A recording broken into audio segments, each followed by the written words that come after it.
امریکہ اور اسرائیل کے ساتھ ایران کے تعلقات میں کب اور کیا اتار چڑھاؤ آیا، تاریخ کے اوپر تائرانہ نظر ڈالتے ہیں۔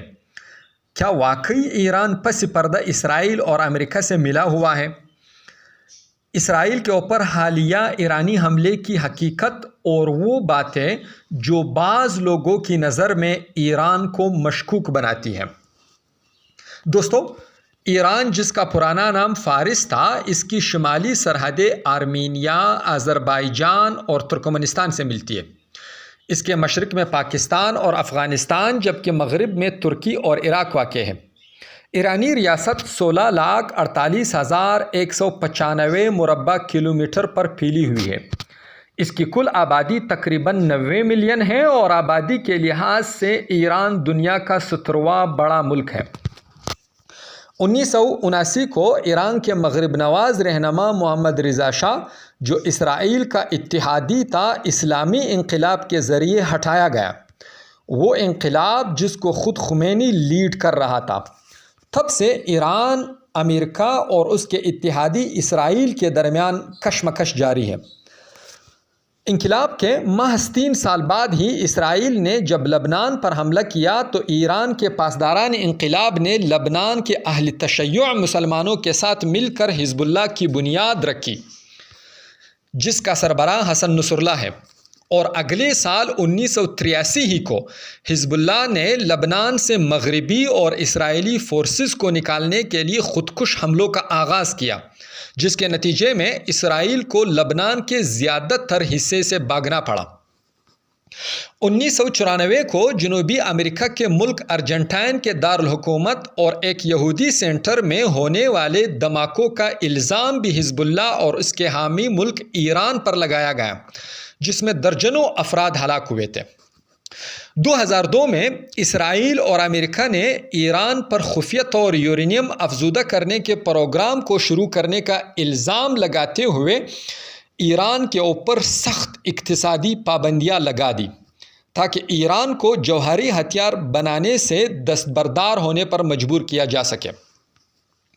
2006 میں اسرائیل اور حزب اللہ کے درمیان 1 مہینے تک خونریز جھڑپیں ہوئی، جس میں ہزاروں لبنانی شہید اور درجنوں اسرائیلی فوجی ہلاک ہو گئے۔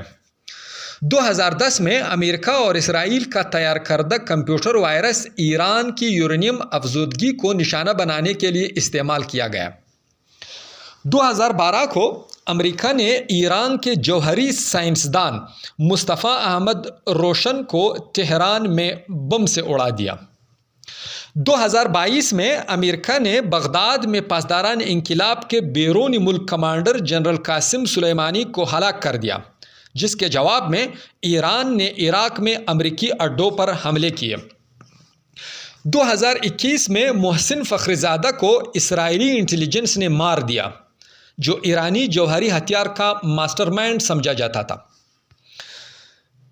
اسی مہینے یعنی 1 اپریل 2024 کو پاسداران انقلاب کی قدس فورس کے 2 سینئر کمانڈرز، بریگیڈیئر جنرل محمد رضا زاہدی اور اس کے نائب جنرل محمد ہادی کو دمشق میں ایرانی ایمبیسی میں نشانہ بنایا گیا، جس کے جواب میں اسی مہینے کی 14 تاریخ کو ایران نے سینکڑوں خودکش ڈرونز اور کروز میزائل اسرائیل کی طرف داغ دیے۔ ان میزائلوں اور ڈرونز کی اکثریت کو اسرائیل کے آئرن ڈوم ڈیفنس سسٹم نے ناکارہ بنا دیا، جبکہ ایک اچھا خاصا حصہ اسرائیل پہنچنے سے پہلے ہی اردن کی فضا میں روک دیا گیا۔ چونکہ اس ایرانی حملے سے اسرائیل کو کچھ بھی نقصان نہیں پہنچا، اس لیے ایران اور اسرائیل کی دشمنی پر شک کرنے والوں کا شک مزید گہرا ہو گیا۔ لیکن اگر انصاف سے کام لیا جائے تو یہ کوئی ثبوت نہیں ہے، کیونکہ جو کچھ ایران کے بس میں تھا وہ اس نے کر دیا۔ اسرائیل اگر نقصان سے بچ گیا ہے تو یہ اس کے مضبوط سسٹم کا کمال ہے۔ شک کرنے والے یہ سوال بھی اٹھاتے ہیں کہ امریکہ اور اسرائیل ایران کے اوپر افغانستان اور عراق کی طرح باقاعدہ حملہ کیوں نہیں کرتے، لیکن اس کا جواب بڑا سادہ ہے، وہ یہ کہ ایران نے خطے کے مختلف پڑوسی ممالک میں ایسی جنگجو شیعہ تنظیمیں بنائی ہیں جو ایران کے دفاع کے لیے ہر وقت تیار رہتی ہیں۔ مثلا یمن کے انصار اللہ، لبنان کے حزب اللہ، عراق میں مقتدی صدر کی تنظیم اور شام کا حکمران بشار الاسد یہ ایران کے وہ حامی ہیں جن کے خوف سے ایران پر حملہ کرنا دشمن کے لیے بہت ہی مہنگا پڑ سکتا ہے۔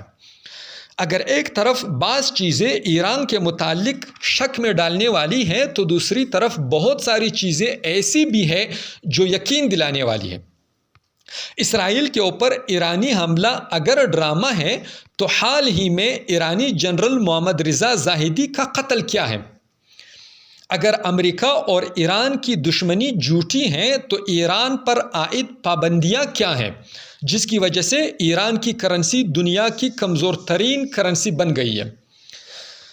مشکوک ایران کے خلاف پروپیگنڈا کے بجائے کیا یہ بہتر نہیں کہ اس سعودی عرب، اردن اور مصر کے خلاف آواز اٹھائی جائے جو فلسطینیوں کا خون بہانے اور اسرائیلیوں کو بچانے کے لیے براہ راست اپنا کردار ادا کر رہے ہیں؟ دوستو، اسماعیل ہنیہ سمیت حماس کی پوری قیادت جب ایران کے تعاون کا معترف ہے تو ہمیں کیا حق پہنچتا ہے کہ ایران کو مشکوک یا منافق قرار دے دیں؟